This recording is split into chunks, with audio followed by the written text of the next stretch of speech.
Hello students, our next topic is on water harvesting. So what is meant by water harvesting? Water harvesting is nothing but collecting and gathering of the water in the form of conservation for the future usage. It is known as water harvesting.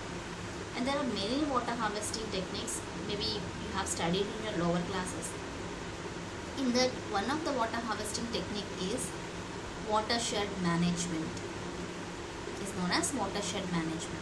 It's nothing but rainwater harvesting. So the shedding water, that is nothing but rain, has to be harvested and should be conserved with some management practices.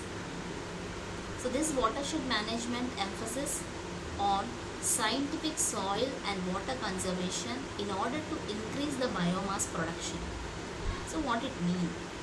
What is the meaning of it? So watershed management is nothing but it is a scientific management of soil as well as water for conservation. With the conservation of water and soil, automatically biomass production also can be increased. Means when rainwater is harvested or gathered or conserved underground with many other techniques, when it is gathered or harvested underground, so underground water levels can be increased, or else groundwater levels can be increased.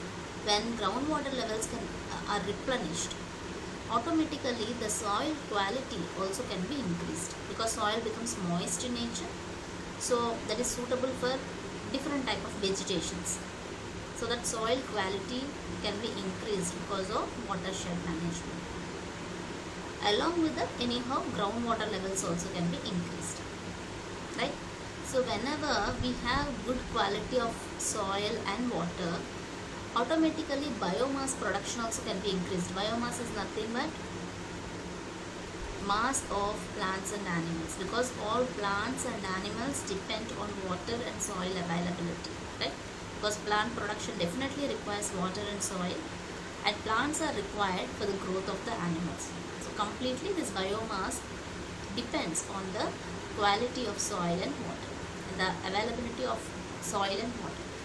So the main aim of watershed management is nothing but increasing the primary resources like land and water to produce secondary resources of plants and animals.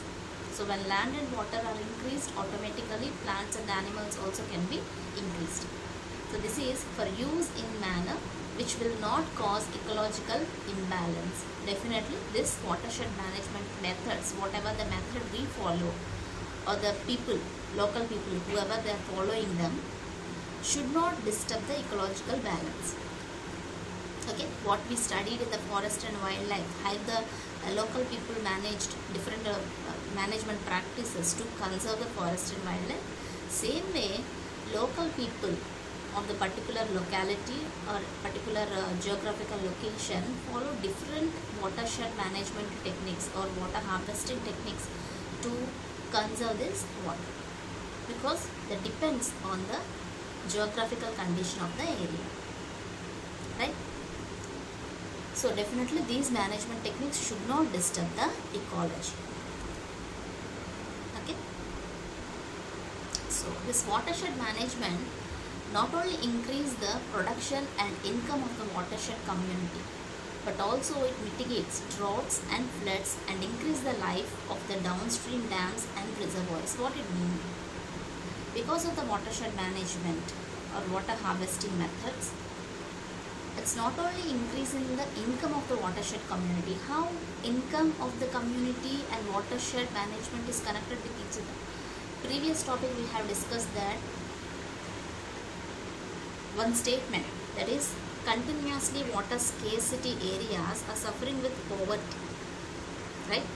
So it means when water availability is sufficient in a particular area, that area can develop economically. Any industry should run, or any factory should run, or any growth and development of the area should be done. Even agricultural practices, whatever should be done in the area, water is the minimum requirement in the area. So water availability is sufficient in the area, definitely that area can develop economically. So income levels can be increased in the area. Okay. Along with this, watershed management is also useful to deal with the drought and flood conditions. Means whenever excess water is there during monsoon season or during the flood seasons, through some techniques, when water is harvested or stored or reserved somewhere, so floods can be minimized. Floods can be minimized. At the same time, the stored water can be utilized during the drought condition. So these two situations or the conditions can be dealt efficiently with this help of watershed management. And it increases the life of the downstream dams and reservoirs. So that what will happen, where do we store this water? Definitely we store this water in reservoirs and the dams. So rejuvenating or giving life back to the dams and reservoirs can be possible with the help of these watershed management techniques. Various organizations have been working on rejuvenating ancient systems of water harvesting as an alternative to mega projects like dams. So there are many organizations out there. Suppose we discussed in the previous topic that in ancient time in India, many local governments were using some of the water harvesting methods like dams, canals and tanks. Again now, some of the organizations are working on dealing of these water harvesting methods rather than giving importance to the mega projects, because already we have discussed that these mega projects are having some disadvantages, right? So again there is a availability, there is a need arose to look for this alternative methods of water harvesting or watershed management techniques for the mega projects. Instead of mega projects, we need to switch to this watershed management techniques. Okay. So this one, if you see, this is the structure. If you see example, this is one of the watershed management technique. In this particular area, suppose rainwater, that is a monsoon, is water is collected in the particular area, and all the water is gathered in the area, and slowly when through the canal system, suppose this is the canal system, water can flow into the downstream area. So all the fields or the villages which are located near to these areas can utilize this water. So this is an example for one of the watershed management techniques. Suppose the locality or the area is in the slopey area, then such type of techniques they can follow. Instead of constructing any earthen embankments or reservoirs, such type of techniques can be constructed. Okay. So the communities have used hundreds of indigenous water saving methods to capture every trickle of water that had fallen on their land, dug small pits and lakes, put in place simple watershed systems, built small earthen dams, constructed decks, sand and limestone reservoirs, set up rooftop water collecting units. These all are examples for different watershed management techniques. Okay, suppose you see one of the rooftop water collecting units, that already you know. Sand and limestone reservoirs, which allows the groundwater levels to replenish back. That one also you know. Small earthen dams, even small earthen dams also, they can reserve the water, as well as slowly it allows the water to penetrate into the groundwater or into the underground water. So groundwater levels can be increased. Whatever water harvesting technique you are following, definitely water can be stored, as well as underground water or groundwater levels can be increased.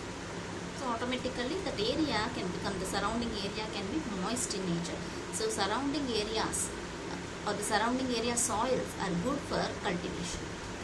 So this has recharged groundwater levels and even brought rivers back into the life. So because of that, what will happen? Rivers also bring or get their life back.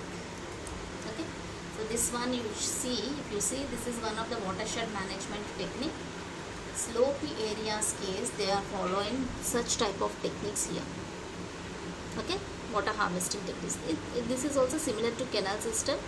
So whatever the water collected, like rainwater is collected in the hilly area is gathered through the canal and side streams, maybe the nearby cities or nearby towns or nearby villages can utilize the water. You can check here, this is a main canal. To that side streams are taken. Through that water can be available to almost all the areas. Okay, so this is one of the water harvesting method.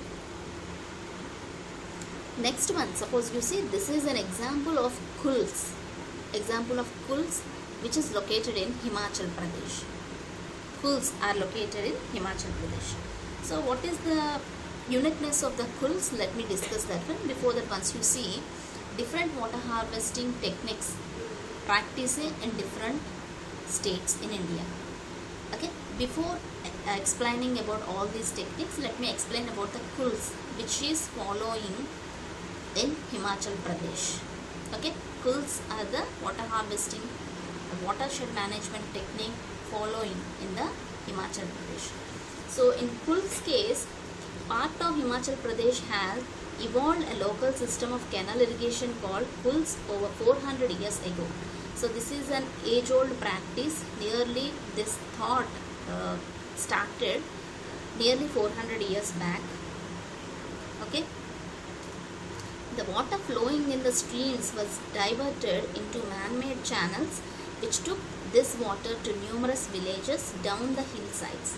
The management of the water flowing in these Khulls was by common agreement among all the villages. Suppose you see here, this is the main irrigation channel. This is the main irrigation channel here. Right? These are the side streams you can check here. Sub-main irrigation channels. These all are sub-main irrigation channels. And here many villages are there. Maybe this is the village A, village B, village C, village D, like that. And they have their own fields, crop fields also there. Agricultural lands they have.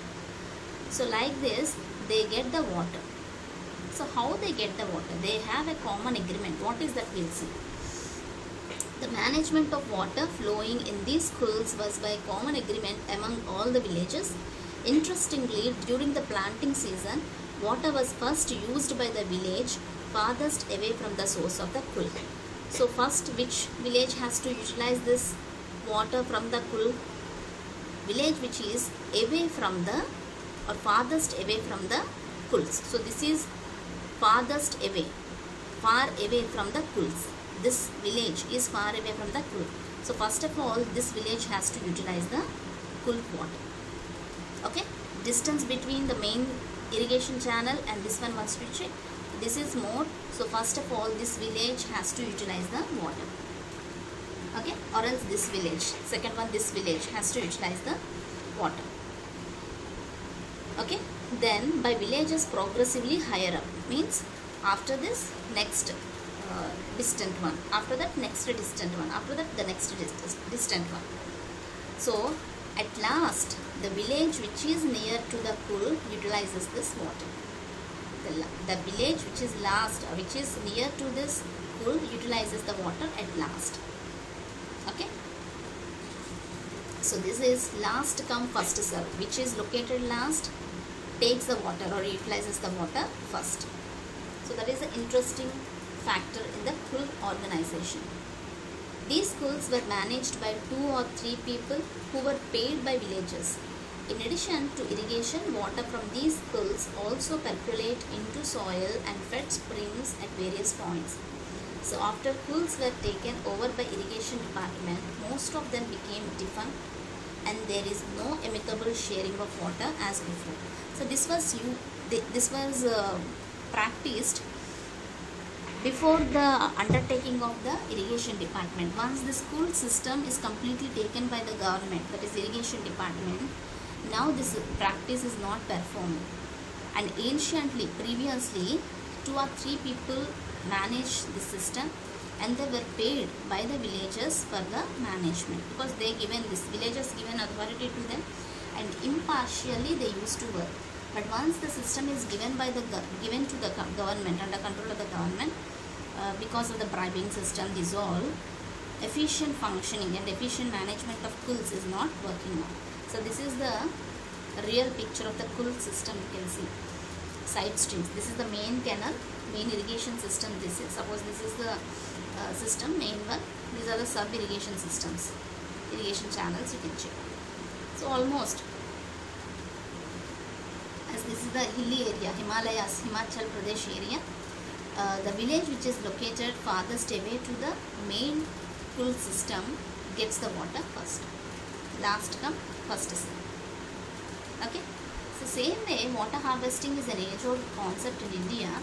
Khadins, tanks and nadis in Rajasthan, Bandharas and Thals in Maharashtra, Bundis in Madhya Pradesh and Uttar Pradesh, Ahas and pines in Bihar, kulls in Himachal Pradesh, ponds in the Khadin belt of Jammu region, and eris is also known as tanks in Tamil Nadu, surangams in Kerala, and kattas in Karnataka are some of the ancient water harvesting methods. Okay, these concepts are, these are the terms given, and these are the different water harvesting methods following in different states in India. It's important for MCQs, even for 1 mark questions. Okay, including water convenience structures still in use today. So water harvesting techniques are highly local specific, and the benefits are also localized. Definitely, as these are the water harvesting techniques which are suitable especially for the local area. Completely benefits also localized. Only the local people used to get the benefits. So giving people control over their local water resources ensure that mismanagement and over exploitation of these resources is reduced or removed. Definitely, when local authorities are there, as local authorities aware of the local needs clearly, then they can utilize these resources optimally. Because of that, mismanagement and over exploitation can be removed or else reduced. And remember, all the systems you can check, Khadins, tanks and nadis, Rajasthan and so on are given in different states. All the terms and the names are very important. Okay. So, in largely level terrain, the water harvesting structures are mainly crescent-shaped earthen embankments are low, straight, concreted and rubble check dams built across seasonally flooded hills. Monsoon rains fill ponds behind the structures. Only the largest structures hold water year-round. Most dry up 6 months or less after the monsoon. Their main purpose, however, is not to hold surface water but to recharge the groundwater beneath. So, whatever the water harvesting technique they are following, most of the water harvesting techniques consist of earthen embankments. So, why the earthen embankment should be there? Because as it is made with earthen material like the soil, as it is porous, that allows the water to seep to the underground. So the main intention of this water harvesting techniques is not only to hold the water as well as to recharge the groundwater. So what is the advantage of groundwater? Definitely groundwater is advantageous over surface water. So the advantages of water stored in the ground are many. It does not evaporate but spreads out to recharge wells and provides moist for vegetations over a wide area. In addition, it does not provide breeding grounds for mosquitoes like stagnant water collected in ponds and artificial lakes. Groundwater is also relatively protected from contamination by human and animal waste. So these all are advantages of groundwater over surface water. Suppose you see this is the groundwater. Okay, the water table is located in this down to the soil layers, and this water table area is filled with the recharged water that is known as groundwater. So groundwater is advantageous than surface water. How? Suppose you see surface water, as it is exposed to sunlight, easily it may evaporate, but groundwater takes longer time to evaporate. At the same time, groundwater occupies larger area so that it provides moistness to the larger surface of the soil, so vegetation can be increased. It increases or enhances the vegetation because soil becomes moist. Even as groundwater is not stagnant and not exposed to the mosquito breeding or any insect breeding, it's not the location for the breeding of insects. Contamination is also very less. But surface waters like stagnant water like ponds or artificial lakes, suppose you see, they may be locations or the areas for the mosquito breeding that don't done in case of groundwater. And what is the other advantage? Less chances of getting contamination by human and animal waste.